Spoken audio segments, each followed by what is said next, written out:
Magandang araw mga kapuntos at nagagalak ako ngayon dahil kasama natin ang isang convert. Hindi ito basta-basta dahil lumipat ng iba't ibang mga sekta. Galing talaga siya sa Catholic.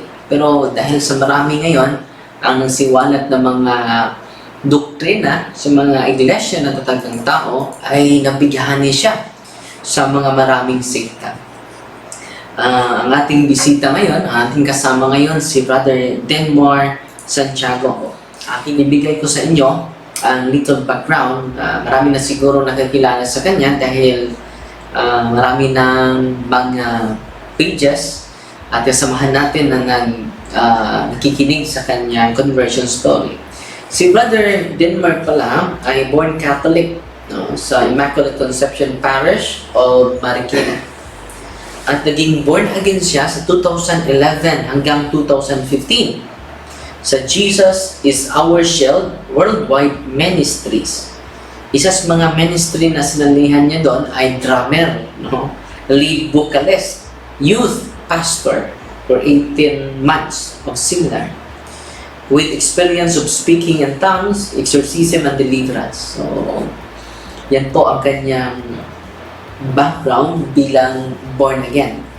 At lumipat siya ng ibang from born again to Iglesia ni Cristo 2015 hanggang 2019 sa lokal ng bayan-bayanan, distrito eklesyastiko ng Metro Manila East.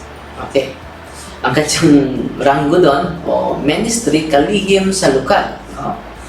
Kalihim sa Departamento ng Ilaw ng Kaligtasan. Pangatlo, kagawad, diakono sa PNK, pagsamba ng kabataan. Pangapat, mang-aawit. Singer talaga itong si Brother Denmar. At panglima, first year, Bachelor of Evangelical Ministry at School for Ministers. Pang-anim, Faith Defender. So, kung sa atin ito, Catholic Faith Defender, sa kanilang banda ay Faith Defender siya. Vlogger din. Pang-anim, vlogger din. Sa Iglesia ni Cristo, Ibong Magdirigma. WordPress, Blogspot.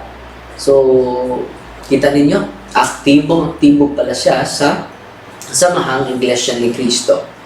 At sa 2019 hanggang 2020, lumipat na naman siya ng ibang sekta. Seventh-day Adventist, Marikina is DA Church.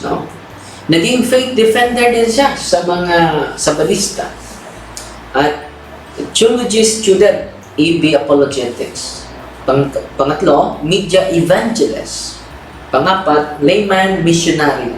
Panglima, 3AM Media Luzon Chapter Director sa mga page niya, pang founder of Search the Scripture Ministry sa kanilang page, Apologetics Evangelism Ministry, member of Adventist Youth Disciples Ministry, and apologist researcher at diskusyon sa mga doktrina ministry. So, at ngayong bago lang, nung isang araw ay nag-decide siya 100% ang iniwanan niya na original na simbahan ay tunay pala na simbahan. Kaya nga, bumalik siya ngayon sa ating samahan. So, atin munang pakinggan, ating ibigay ang ating sarili, 100% na atensyon at pakikinig dahil very inspiring itong kanyang conversion story. Para sa akin, imposible, milagro talaga itong nangyayari sa kanyang buhay. Sana po, sa ating pakikinig sa kanya, ay magbigay inspirasyon sa ating lahat. Sa ating pakinggan, si Brother Denmar Santiago. Magandang araw po sa ating lahat. Ako po si Brother Denmar Santiago, na bumabati sa inyo ng isang mabiyaya at mapagpalang panonood ninyo ng programang ito na Punto Pagpunto. Masaya po ako na magbahagi ngayon sa inyo ng kwento ng aking pananampalataya.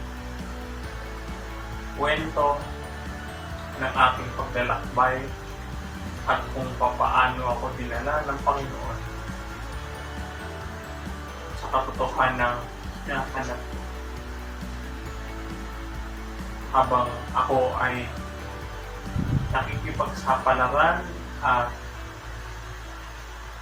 naglalakbay patungo sa iba't ibang sekta ng Protestante hanggang sa matagpuan ko sa pamamagitan ng tulong ng ating Panginoon at ng kanyang inang si Maria.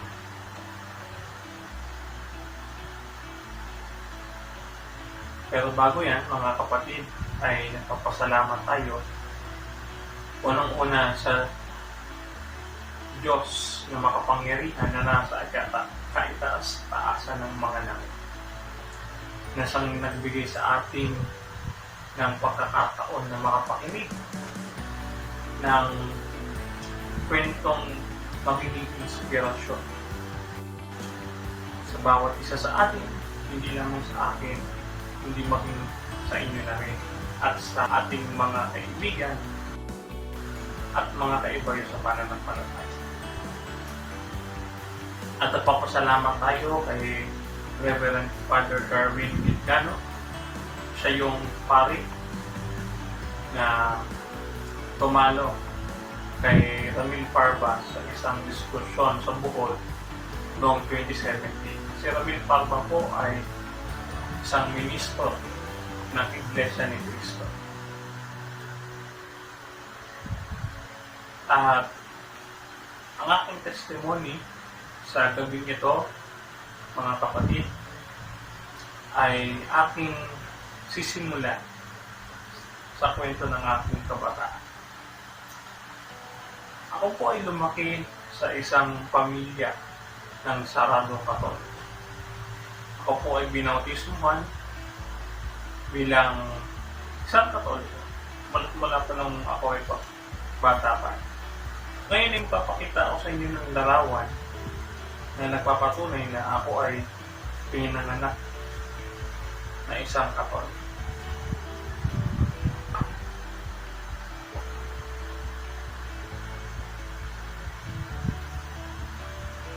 Ito po ay larawan ng aking binyag nung ako ay bata pa. Kita nyo ba? Andyan yung aking ina, yung aking mahal na ina, na siya nagdala sa akin sa simbahan upang ako ay binyagan doon sa Immaculate Conception Parish dito sa Marikina. At sa isang larawan na ito ay makikita nyo rin yung aking ama. Ayan. Yan ay kuha sa Antipolo Cathedral. No? So, ang aking mga magulang ay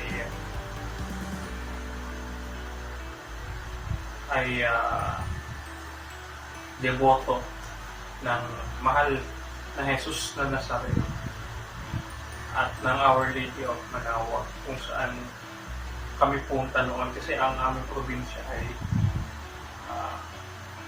Pangasinan. So, mga kapatid, mga kaibigan, at aming mga kaibigan na palataya, ako po ay pinanganak na Katoliko. Ayun, lumaki ako bilang pakal na Katoliko. Pala ng ganyan,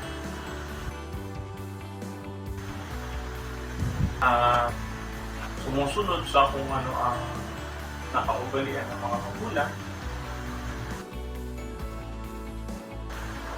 Pero ang dilema dito na pagiging Katoliko ko noon ay wala akong alam. isa sa ating mga doctrine. Wala akong kaalam-alam. Kaya, nung napangaralan ako ng mga born again nung high school ako, ay madali nila ako nahikayat kasi napakaganda ng aral nila. Ito pala yung aming pastor, no? Ayan, yung aking katabi sa picture. Yung aming pastor na si Casimiro Miguel. Itong paaral na ito kung saan ako nag-high school ay Joshua Caleb Christian School. So, under siya ng Jesus is Our Shield, no?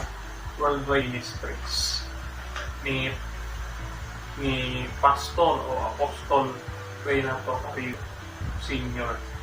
So, syempre, tatanong ninyo, bakit ka naman umalis sa born again? Ano yung naging dahilan? Kasi alam nyo, syempre ako palabasa ako ng Biblia noon pa.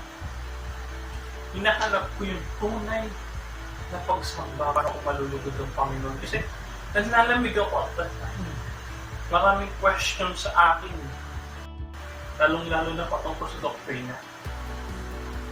Nanlamig ako sa aking faith. Kaya nung napagtanto ko na hindi pala nalulugod ang Panginoon sa paglilingkod, sa ministry at pagsambang ginagawa namin sa born again na maligalig, eh, umalis na po ako. Yung aking tiyogin na galing sa Montalban, Rizal ay umuwi dito sa amin. So, nagulat yung lahat. No? Bigyan mo kayo ng background. Yung aking tiyuhin, kasing gero yan, at saka pag nalalasing yan, palaaway. So, nung nawala siya dito sa Marikina, ay naging INC siya. So, bumalik siya dito bilang INC. At nung bumalik siya, ay naanyayahan niya ako sa kanilang pagsamba. At yun din sa kanilang pagdodoctrine. So, bago ko ipagpatuloy ang aking kwento, nais ko munang ipakilala sa inyo kung ano yung Iglesia ni Cristo. Yeah. Sila yung may dala pala parating pasuko. Yan po si Felix Manalo, ang kanilang founder.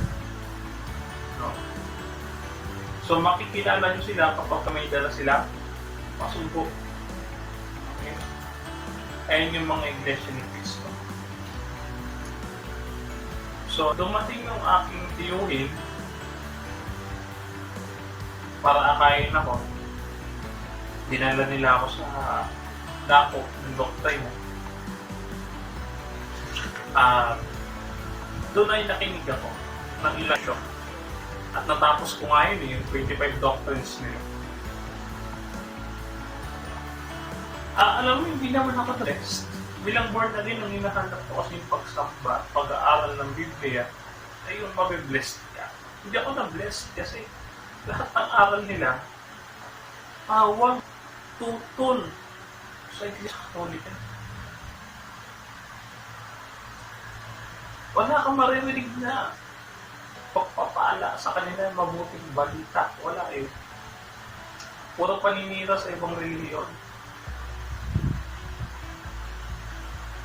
Pero alam niyo ba kung bakit ako manid pa rin doon sa INC?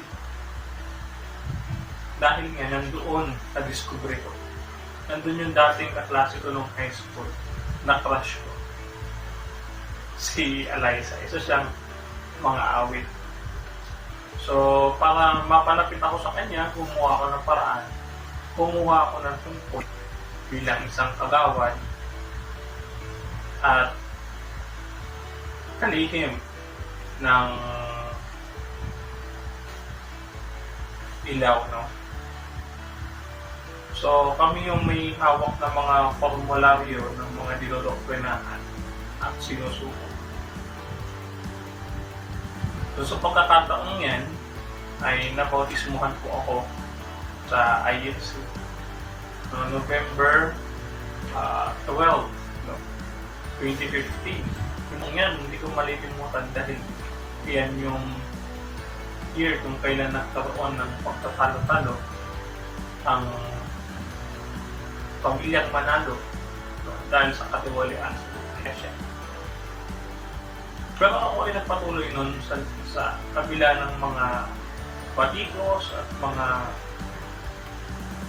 bali-balita, pawang nakapangihina ng aking pananampalataya that time. Lumalakas kasi ako dahil nag-i-enjoy ako habang tumatagal sa aking kinuhan kong kalaunan nga ay naisipan ko na maging defender ng church. At sa pagiging defender ko ng church, ay marami ako nakaharap na Catholic faith defender sa mga debate sa online sa Facebook. Doon nga ay nalaman ko ang iba't ibang sagot ng mga Katoliko sa batikos ng mga Protestante at mga sekta na labas o kaiba yun ng ating pananampalataya na to. At itong sakla, 4 na taon ako kaanib doon. 4 na taon. Pero hindi ko maisip kung bakit sa kabila ng pagtatanggol ko sa aming doktrina ay itiniwalag ako. Opo, ako po ay itiniwalag sa Iglesia ni Cristo. Taong 2018, palagitnaan pa lang ng taong ngayon ay sumulat na ako sa aming katiwala para lisanin na ang Iglesia. Dahil may mga ilang bagay na akong hindi sinasangunan sa aming doktrina. Dahil nga nakapagsuri ako sa aming mga debate ng mga sikli. So, dahil kumbinsido ako sa aking pananampalataya noon na talagang mayroong mali sa aming mga doktrina, ay nagsulat ako na ako'y titiwala. Pero hindi nila tinanggap doon. Hindi yun ipinadala ng aming katiwala dahil pinigilan ng aking tiyo. Yung tiyuhin ko nagtakay sa akin sa Iglesia ni Cristo.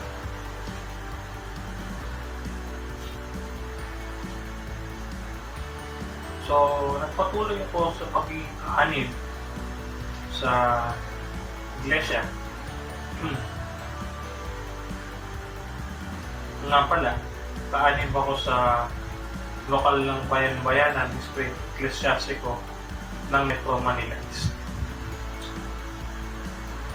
Hindi po ito kwento. Hindi ko pinata ang testimony ko. Pero sasabihin ko po sa inyo, noong taong 2019, noong nakaraang taon, ay natalo ang Iglesia ni Cristo sa dalawang huling debate ko sa SDA at sa Catholic. So, yung dalawang laban kong yun bilang defender ng church, labang kay G1 Paisones ng Catholic Lay Apologist Movement of the Philippines at ni Dave Lumabaw ng Adventist Youth Disciples Ministry sa magkaibang debate o diskusyon ay ipinatawag ako sa Templo Central.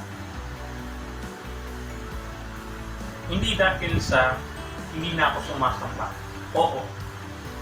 Totoo naging TS ako or tigil samba. Hindi na ako sumasamba ng mga panahong yun mula pa ng 2018 hanggang Mayo ng 2019 dahil nga sa aking pagdududa sa mga doktrina, ipinatawag ako doon upang bawiin ang aking pagtuto sa kanilang mga doktrina. Pinilit ako doon na basahin ang isang script para patunayan anyo na ang Iglesia ni Cristo ay nangahawak sa solidong doktrina.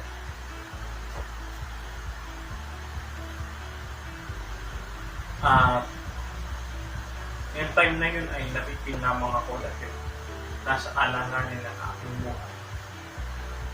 Aking pamilya matapos matalo ng Iglesia sa mga debate.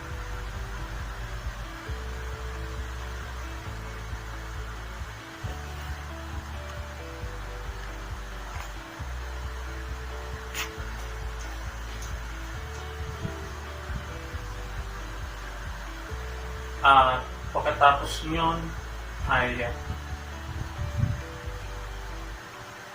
itiniwalag nila ako July 23, 2019. Ano ang pinalabas nilang dahilan? Ako ay nakipagdebate ang walang panitulad galing sa pamamahala. Pero ano po ang totoong dahilan ng aking pagkakataon? Ito po ay yung tiwaliang mayroon sa kalakaran ng kalitiman kung saan nagkakaroon ng kompetensya sa pag-aakay ng mga tao sa loob. Hindi lamang ginagawang kompetensya kundi nagkakaroon pa ng suhulan o bulahan sa loob. Kasi may kota. Lalong-lalo na, di lamang sa pag-aakay may kota, pati maging sa paglalagak mayroong kota, sa tanging handugan mayroong din kota. Pagka hindi naaabot ng distrito ang kotang nun, kaming mga may tungkulin na napapagilita ng mga ministro at mga pasto sa loob ng iglesia.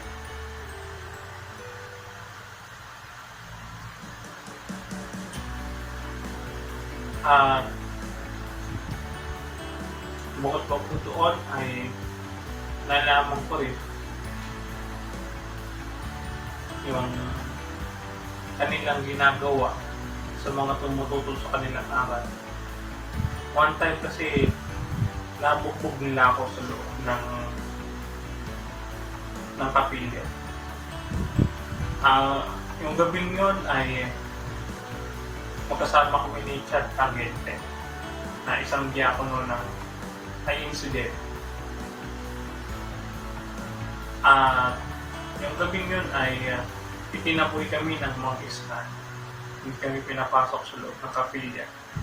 Sa halip binugbog kami dalawa sapagkat kami daw ay lumalaban sa pamamahal. Samantalang wala kaming sinasabi na anumang masama sa pamamahal. Katunayan, si Chad Tangente, mas marami pa po siyang debate kay Melchor Manalili kaysa sa akin. So, balit hanggang ngayon ay hindi siya natitiwalag sa iglesia. So, nung natiwalag ako sa iglesia, ay tumawag sa akin yung isa kong kaibigan sa Batista, si Mark Anthony Cabisas, para kamustahin ako dahil nalaman niya yung naging kahihinatnan ko doon sa Iglesia ni Cristo. At naging kaibigan ko nga maraming mga Sabadista nung inimbita niya ako doon sa kanilang pagsamba. Siyempre nangungulila ako noon sa mga kaibigan dahil tinalikuran ako ng mga kaibigan ko sa Iglesia ni Cristo. Napakaibigan ako sa kanila at nakipag-aralan sa loob ng 3 buwan hanggang sa ako ay mabautismuhan bilang isang ganap na kaanib ng Seventh-day Adventist noong November 15, no? Ayan. Ito yung aking baptismal certificate sa Marikina SDA Church. Katunayan na ako ay isang lehitimong kaanib ng Seventh-day Adventist. Yung Seventh-day Adventist ay katulad din ng aral na ngayon. Puro anti-Catholicism. Antikristo daw ang Papa. Marami daw pinatay ang Iglesia Katolika.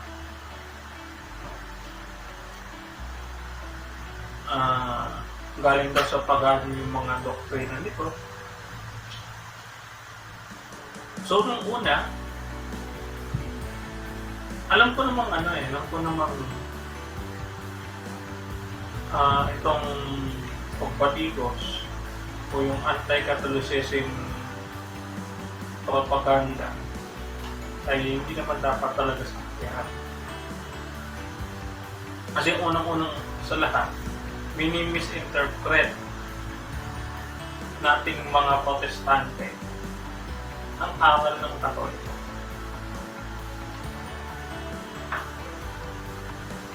Gagaya ko, wala akong kaalam-alam sa doktrina ng Katoliko. Pero, ako ay bumabati ko sa kanila.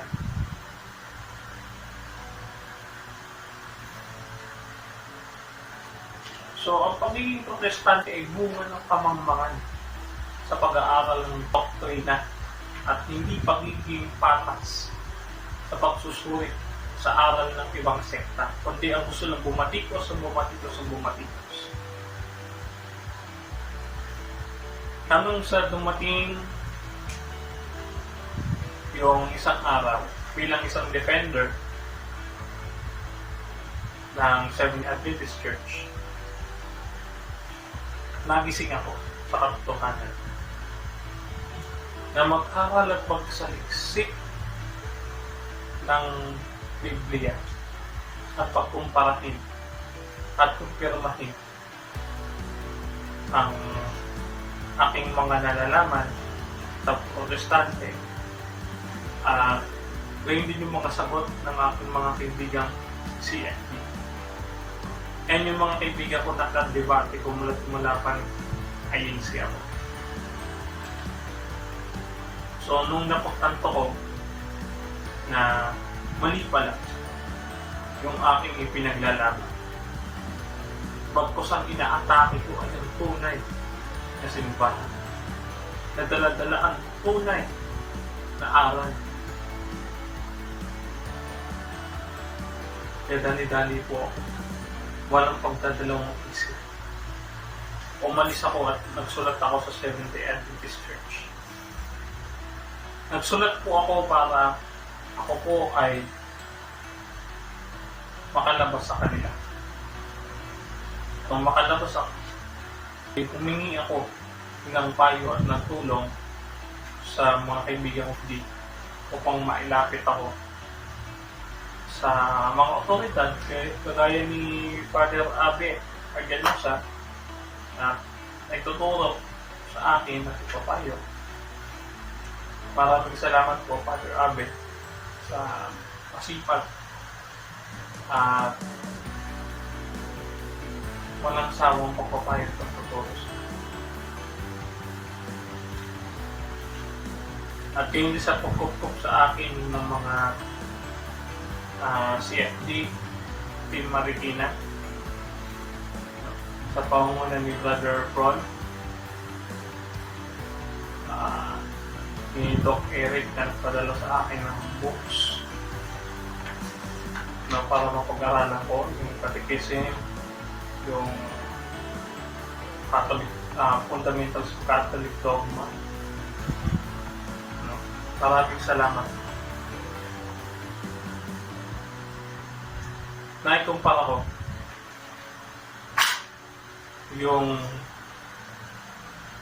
aral ng Katoliko at ng aral ng Protestante.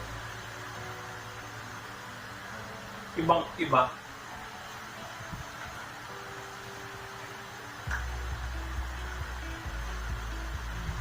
Sapagkat tutuusin, mga kapatid, ang aral ng Protestante ay puro lamang paninira. Puro lamang base sa bias na pag-aaral. Kaya napagtanto ko nung ako ay umalis at nag-confess ako sa pare, anong sabi ko, Father, mapapatawad kaya ako ng Diyos sa matagal kong pag-uusig sa iglesia at sa pag-alis ko sa kanyang simbahan nang wala akong nalalaman kahit anong doktrina.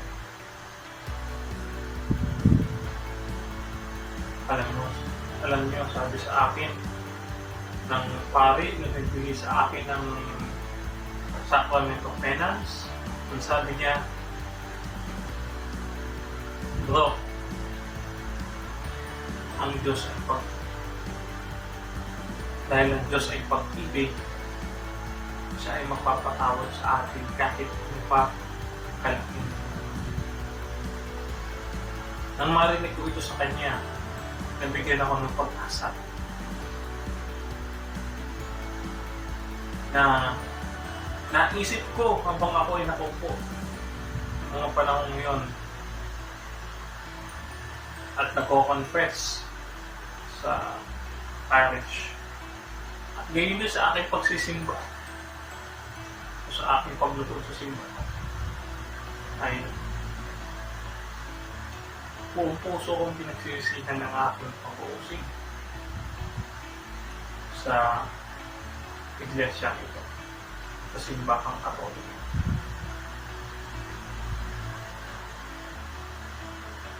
Alam niyo po mga kapatid, tayong mga Katoliko ay dapat mag-aral tayo ng mabuti para hindi tayo madaya ng mga Protestante.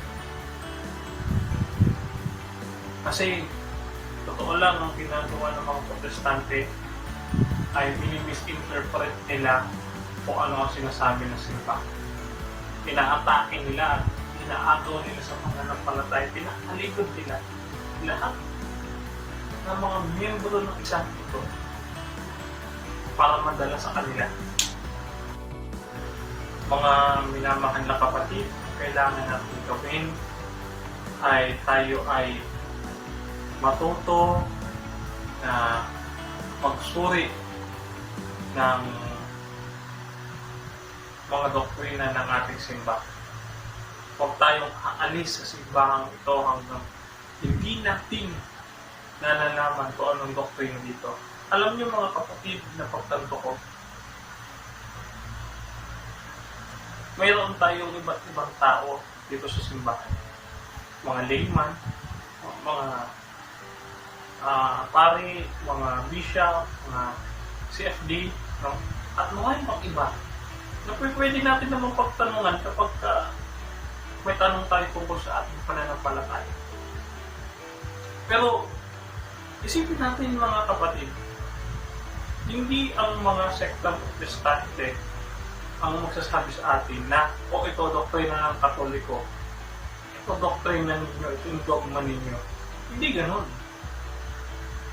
Ang magpapaliwanag doon na yung mismong simbahan. Kaya, mga kapatid, gaya ng aking sinabi kanina, kapag nakita nila na mahina tayo, nakita tayo ng aral ng Biblia, wala tayong alam sa simbahan Katoliko na sapat lang magsimba, sapat lang manalangin, sapat lang yung sa pangalan ng maging Katoliko, no? Wala sa papel yan, yung sa certificate or ang pagiging Katoliko, mga kapatid, ay pagmamahal mo sa simbahan kung paano ka sa loob ng simbahan, kung paano ka mag-serve sa simbahan. Yun ang pinakaganda. ng way na may ibig mong pagtatol. So again mga kapatid, yung aking naranasan, lesson sa aking kwento, ay maging mapanuri. Bago tayo sumama sa iba, tignan muna natin kung ano yung meron sa loob ng ating simbahan. Alam niyo ba mga kapatid, sino ang pabalik sa simbahang Katolika? Walang iba kundi ang ating Inang Maria. Kasi, mga kapatid, humingi ako ng sign mula sa Panginoon matapos ko mag-resign sa SD dahil sa maling mga araw nila. Diba? Dahil nga nagkaroon ako ng time this pandemic, na nakapag-aral ako, nalaman ko nilang mga maling doktrina, ay ako ay humingi ng sign. Kasi pagod na ako mga kapatid, pagod na ako magpalipat-lipa. So nanalangin ako sa Panginoon, nanalangin ako sa Kanya. Ang sabi ko, Lord,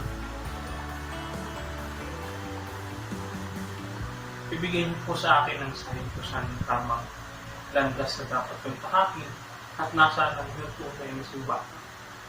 Alam niyo ba mga kapatid, nung gabi nyo, nung ako'y nanalangin, binigay ka agad ng Panginoon sa sagot. Isang simbahan na lumang-luma na may kampana. At pagkapasok ko, mga kapatid, mayroon doon mga imahit, mga rubunto ng mga santo at mga santa. At yung mga drawing, yung mga parang mosaic, no, na art sa mga bintana nito. Sabi ko, wala nang iba pang simbahan na may ganitong description kundi ang Catholic Church. Kaya di ako nagdalawang isip kasi ito yung kalooban ng Panginoon eh. At saka, isa pa, inaaral ko yung doktrina, pinagkumpara ko yung doktrina ng Catholic at saka ng ibang sekta. Kasi gusto ko malaman kung totoo ba yung sinasabi nila sa Papa, sa simbahan.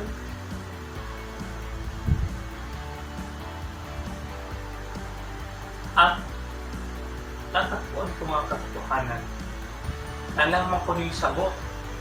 Naging bias ako sa pag-aaral ng buong puso ko pinagsisihan yun.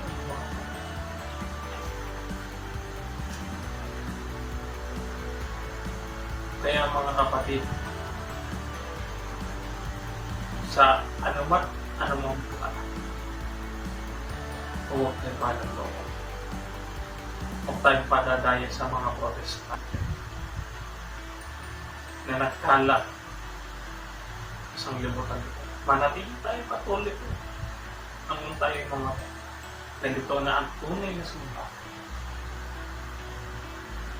Kasi, totoo lang mga kapatid, hindi ka magiging isang Kristiyano kung hindi mo mahal ang ina ng Diyos, ang ating Inang Maria. Lalo kung napalapit sa ating Panginoon na dahil sa ating Inang Maria. Alam niyo ba mga kapatid, nung born again ako, nung SD, nakilala ko ang Panginoon at mas nakilala ko siya lalo nung nagkakatuloy. Kasi mga kapatid, kahit anong basa ko sa Biblia, Catholic pa rin ang kauuwi ng isang tao. Bakit? Kay Pedro itinayo ang iglesia. Kay Apostle Peter ibinigay ang susi ng kakalayan ng langit. Ang iglesia noon ay kumalat sa buong sanlibutan at umabot hanggang sa Roma. At ang mga nito ay naitaguyod ng mga apostol hanggang sa mga unang Kristiyano na napasa sa atin. Hanggang sa nagbasa ko ng mga history book para lang suriin kung asan ang totoo.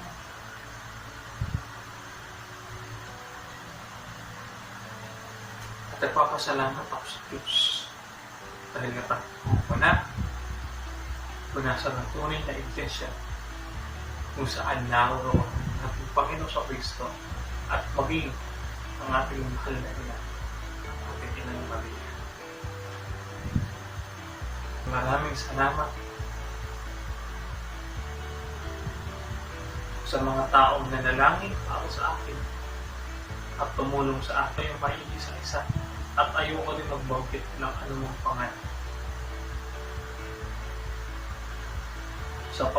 Ayoko na kahit ako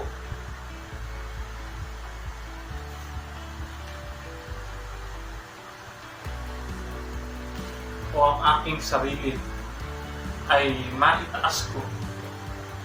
Walang ibang dapat itaas kundi ang ating Panginoon Kristo. Walang dapat itaas kundi ang ating Diyos na nasa langit. Kaya sa araw na ito mga kapatid, hinihiling ko sa bawat isa sa inyo na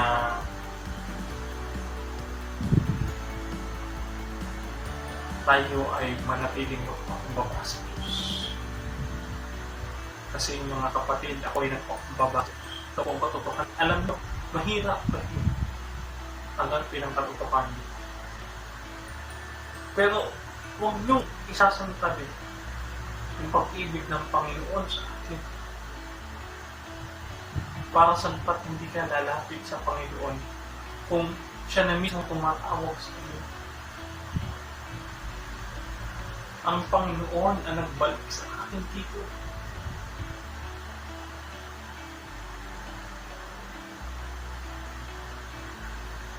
Kasi alam niyo mga kapatid, kung ako ay nagmamataas hanggang ngayon, one-sided pa rin ang ginawa kong pag-aaral sa Biblia.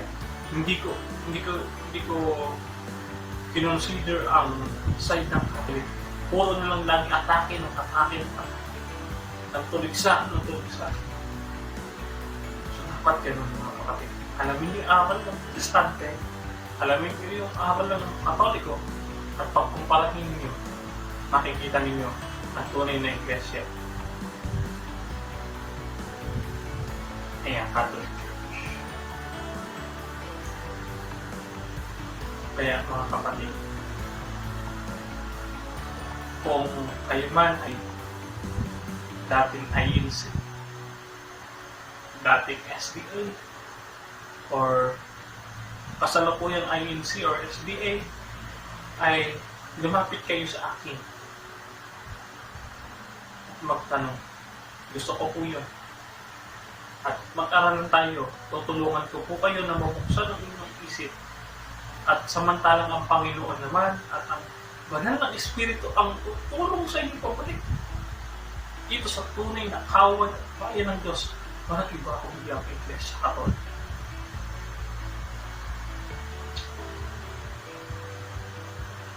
Kaya panahin lahat ng Panginoon at patuloy lang tayo sa pagpapakumbaba sa harap ng Panginoon hanggang sa kanyang pagbabalik. Sa maligayang araw po sa ating lahat at ipapasalamat ako sa inyong panonood sa aking testimony. Ito po ang inyong kapatid kay Cristo at kaibigan, Brother Denmar Santiago, na nagsasabi sa inyo na parati na just be pure Catholic until the end. Thank you so much. God bless. So maraming salamat, Brother Denmar Santiago, sa inyong magandang pag-share sa iyong conversion story. At sana po ay nagbigay ito ng inspirasyon sa ating lahat. Na hindi tayo titigil na ating mag-search tayo, mag-aral tayo patungkol sa mga doktrina at mga katotohanan na iniwan ni Kristo dito sa sanlibutan sa pamagitan ng kanyang tunay na iglesia. At Brother Denmark, buong puso po na wini-welcome namin kayo sa ating samahan, no? Sa tunay na katawan ni Kristo. No? Bahagi ka na muli sa katawan ni Kristo. Hindi na sa katawan ng tao. Dahil hindi ka na nabahagi sa iglesia na tatag, hindi naman, kundi sa tatag ng anak ng Diyos. At salamat din sa inyong pagbigay ng oras upang mapakinggan ang lahat ng storya sa buhay sa ating mahal na kapatid. Fight, Team Maria, tatak safety with a humble heart.